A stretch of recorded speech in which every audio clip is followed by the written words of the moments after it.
এই সন্তানটা অনেক সুন্দর, এই সন্তানটা অনেক ভালো, সন্তানের চরিত্র কোনো খারাপ নাই, এ অনেক একটা ভালো পিতা, আপনাদের সম্মান দেয়।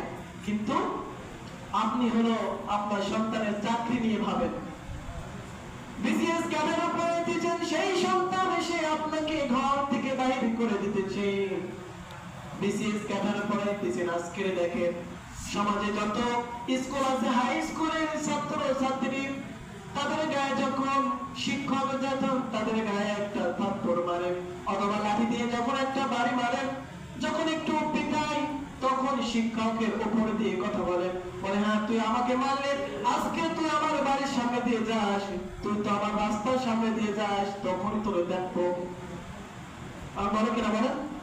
কিন্তু একটা হাফিজিয়া মাদ্রাসায় যাবেন, হেফজখানায় যাবেন, গিয়ে দেখবেন তাদের উস্তাদ, তাদের উস্তাদকে তারা কেমন সম্মান করে, কেমন খেদমত করে। উস্তাদের পায়ে পানি ঢেলে দেয়, ওযু বানানোর জন্য উস্তাদের পায়ে পানি ঢেলে দেয়। যে ছাত্র শিক্ষকের পায়ে পানি ঢেলে দেয়, ওই ছাত্র পিতা মাতার সঙ্গে বেয়াদবি করতে পারে না। কথা বলে ঠিক কিনা?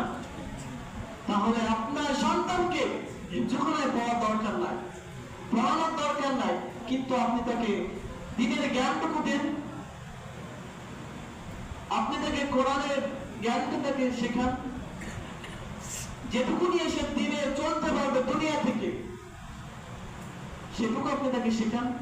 যেটুকু শিখলে সে খারাপ দিক থেকে ভালো দিকে চলে আসবে, সেটুকু আপনি তাকে শিক্ষা দেন। কিন্তু আপনি সেটা দিতেছেন না। আপনি আমি শোনো, দুনিয়ার উপরে আছি, অমুকের ছেলে ভালো চাকরি করে, অমুকের ছেলে বড় বিজনেসম্যান, আমার ছেলেকে আমি বিজনেসম্যান বানাবো।